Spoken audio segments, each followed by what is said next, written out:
You are watching Grace Television.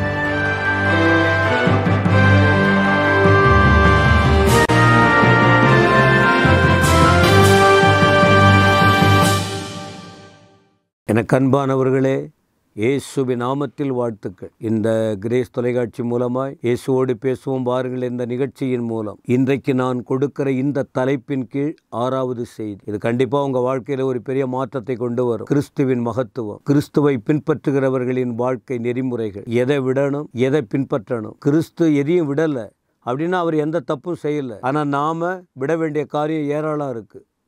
அதனால் இந்த வழிமுறைகளை தேவன் நமக்கு கற்றுக் கொடுக்கிறார். கடைசி காலத்தில் வாழ்கிறோம். இந்த வேதம் சத்தியம், இதை யாரும் மாற்ற முடியாது. இது உண்மை, இதை யாரும் பொய்யாக்க முடியாது. ஆகவே இந்த வார்த்தைகளை கேளுங்க, இந்த வார்த்தைகளை படிங்க, இந்த வார்த்தைகளை உணருங்க, சிந்தித்து பாருங்க, செவ்வையாய் நடக்க அர்ப்பணிங்க. இன்றைக்கும் ஒரு வார்த்தை, 1 கொரிந்தியர் 15ஆம் அதிகாரத்தின் 23 தொடர்ச்சியான வார்த்தைகள். அவனவன் தன் தன் வரிசையிலே உயிர்ப்பிக்கப்படுவான். முதற்பலனானவர் கிறிஸ்து. கிறிஸ்தங்க வராரு பாருங்க. பின்பு அவர் வருகையில் அவருடையவர்கள் உயிர்ப்பிக்கப்படுவார்கள். அதன் பின்பு முடிவு உண்டாகும். அப்பொழுது அவர் சகல துரைதனத்தையும் சகல அதிகாரத்தையும் வல்லமையையும் பரிகரித்து தேவனும் பிதாவுமாய் இருக்கிறவருக்கு ராஜ்யத்தை ஒப்பு கொடுப்பார். அப்போ இங்கே என்ன சொல்லுகிறார் அப்படின்னு சொன்னால், கிறிஸ்து உயிரோடு எழுந்தார், கிறிஸ்தவர்களும் உயிரோடு எழும்புவார்கள். அப்போ கிறிஸ்தவங்க மட்டும்தான் உயிரோடு எழும்புவாங்களா? வேறு யாரும் உயிரோடு எழும்ப மாட்டார்களா? எல்லாரும் உயிரோடு எழும்புவாங்க. கிறிஸ்தவர்கள் எல்லாரும் உயிரோடு எழும்புவாங்க. ஆனால் எழும்பின பின்பு அவர்களுக்கு ஒரு இடம் இருக்குது, கிறிஸ்து அல்லாதவர்களுக்கும் ஒரு இடம் இருக்குது, கிறிஸ்தவர்களுக்குன்னு ஒரு இடம் இருக்குது. அது வசனத்தின் அடிப்படையில் முறையே படித்தால் தியானித்தால் தான் தெளிவான சத்தியம் விளங்கும். இப்போ இந்த 15ஆம் அதிகாரத்தில் ஆண்டவர் இயேசு உயிர்த்தெழுதலை குறித்து சொல்கிறார். இயேசு கிறிஸ்து மரித்தார், அவர் உயிரோடு எழுந்தார், அநேகருக்கு தரிசனம் கொடுத்தார். இதெல்லாம் இது முற்பகுதியில் பார்க்கிறோம். இயேசு கிறிஸ்து உயிரோடு எழும்பாவிட்டால் இந்த கிறிஸ்தவத்தின் நம்பிக்கையே இல்லை, கிறிஸ்தவமே இல்லை. கிறிஸ்தவம் கிறிஸ்துவின் உயிரோடு எழும்புதலில் உயிர் பெற்றிருக்கிறது. அப்போ சொல்லிட்டு சொல்கிறாரு, கிறிஸ்துவோ மரித்தோரிலிருந்து எழுந்து நித்திரை அடைந்தவர்களில் முதற்பலன். இப்போ இயேசு கிறிஸ்து உயிரோடு எழுந்தார், அதில் முதல்ல அவர், முதற்பலன் அவர். அப்போ அடுத்து பின்னாடி இருக்கு பாருங்க, 21ஆம் வசனத்தில், மனுஷனால் மரணம் உண்டானது, மனுஷனால் மரித்தோரின் உயிர்த்தெழுதலும் உண்டாயிற்று. எந்த மனுஷனால் மரணம் உண்டானது?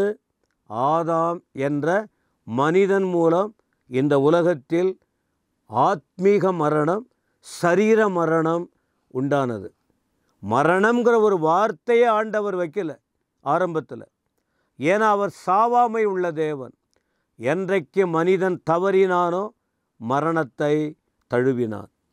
அப்போது அதே மனுஷனாலே உயிர்த்தெழுதலும் உண்டாயிற்று. யார்? மரித்தோரின் உயிர்த்தெழுதல். யார்? கிறிஸ்து மரித்து அடக்கம் பண்ணப்பட்டு 3ஆம் நாள் உயிரோடு எழுந்தார். அவர் மனுஷனாய் வந்தார். ஆதாம் முதல் மனுஷன், இயேசு கிறிஸ்து 2ஆம் ஆதாம். அவர் மனிதனாய் வந்து அவர் மரணத்துக்குள்ளே சென்று தான் உயிரோடு எழுந்தார். 22 பாருங்க, ஆதாமுக்குள் எல்லாரும் மரிக்கிறது போல கிறிஸ்துவுக்குள் எல்லாரும் உயிர்ப்பிக்கப்படுவார்கள். ஆதாமுக்குள் எல்லாரும் மரணம். அப்போ ஆதாம் மூலமாக தான் அந்த மரணங்கிற நிலையே வந்தது. அதே போல் கிறிஸ்துவுக்குள் எல்லாரும் உயிர்ப்பிக்கப்படுவார்கள். கிறிஸ்துவுக்குள் எல்லாருமே உயிர்ப்பிக்கப்படுவாங்க. 23 அவனவன் தன் தன் வரிசையிலே உயிர்ப்பிக்கப்படுவான். என்ன வரிசை அப்படிங்கிற வசனத்தை ஆராய்ந்து பார்க்கும்போது குறிப்பிட முடியும். ஆனால் முழுமையான வெளிப்பாடு இல்லை இந்த பகுதியில். அப்போ அந்தந்த அவனவன் வரிசைன்னா என்ன அப்படின்ட்டு அதை கொஞ்சம் ஆழமாக சிந்தித்து நாம் மற்ற வேத பகுதிகளை ஆராய்ந்து பார்த்தால் அது என்ன வரிசைங்கிறத தெளிவுபடுத்த முடியும். இந்த இடத்துல என்ன சொல்லியிருக்கு? அவனவன் தன் தன் வரிசையில் உயிர்ப்பிக்கப்படுவான். இந்த உயிர்ப்பிக்கப்படுற இந்த உயிரோடு எழுந்த இந்த வரிசையில் கிறிஸ்து முதற்பலன். இப்போ கவனிக்கிறீங்களா? நீங்கள் வேதத்தில் நிறையா படிக்க முடியும்.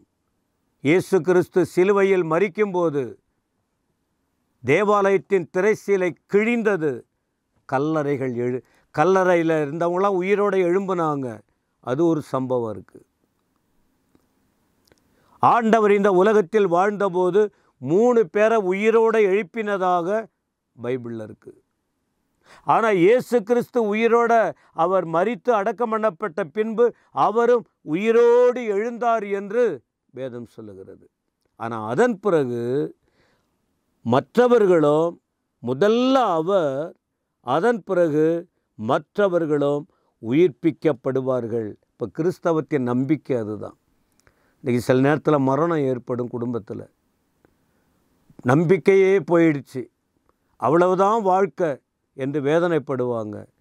ஆனால் தேவ பிள்ளைகளுக்கு ஆண்டவர் பெரிய நம்பிக்கையை கொடுத்திருக்கிறார். 1 தெசலோனிக்கேயர் 4ஆம் அதிகாரத்தின் 13 முதல் 18 வரைக்கும் நீங்கள் படித்து பார்க்கும்போது இந்த மரித்தோரின் உயிர்த்தெழுதலை குறித்து தெளிவாக சொல்லப்பட்டிருக்கும். அங்கே கிறிஸ்து மரித்து பின்பு எழுந்தார் என்று விசுவாசிக்கிறோமே, பவுல் தெசலோனிக்கே சபைக்கு தெளிவுபடுத்துகிறார். கிறிஸ்து மரித்தார், அவர் உயிரோடு எழுந்தார். அப்போ உயிரோடு எழுந்த இயேசு இப்போ எங்கே போயிருக்காரு? பரலோகத்துக்கு போயிருக்காரு. பரலோகத்துக்கு எதுக்கு போயிருக்கிறார்? அவருடைய பிள்ளைகளுக்கு ஸ்தலத்தை ஆயத்தம். அப்போ கிறிஸ்தவர்கள் உலகத்தோட போகிறதில்ல. அவளுக்கு மறுமையின் வாழ்க்கை இருக்குது, பரலோக வாழ்க்கை இருக்குது. கிறிஸ்துவை பின்பற்றுறதுனால நஷ்டமே கிடையாது. கிறிஸ்துவுக்காக வாழ்வதினாலே எந்த சேதமும் கிடையாது.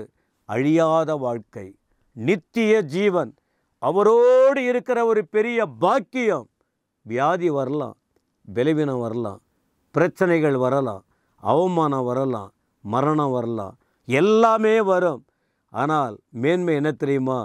ஒரு நாள் வரப்போகிறது. அவர் ஏற்கனவே உயிரோடு எழுந்தார். திரும்ப வந்து அவர் மரித்து உயிரோடு எழும்ப போகிறதில்லை. அதுக்கு தான் சொல்கிறாரு, ஆண்டவர் வருவார். அப்பொழுது 16ஆம் வசனத்தில் ஆரவாரத்தோடு பிரதான தூதனுடைய சத்தத்தோடு தேவ எக்காலத்தோடு வானத்திலிருந்து இறங்கி வருவார். அப்பொழுது கிறிஸ்துவுக்குள் மரித்தவர்கள் முதலாவது எழுந்திருப்பார்கள்.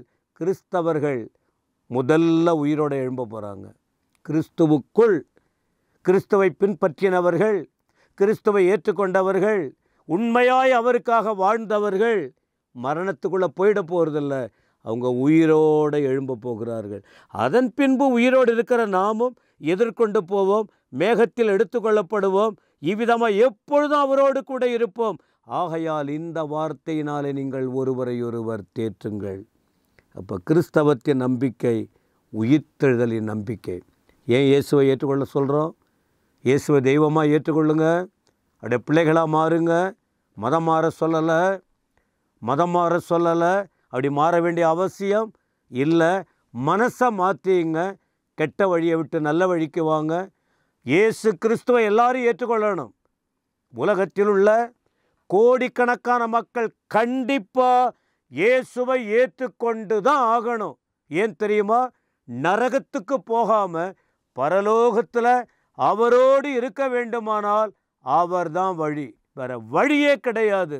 இதை கேட்கிற நீங்கள் தடுமாறிக்கிட்டு இருந்தீங்கன்னா தடுமாறாமல் வசனத்தை பிடித்து கொள்ளுங்க, இயேசுவை ஏற்றுக்கொள்ளுங்க.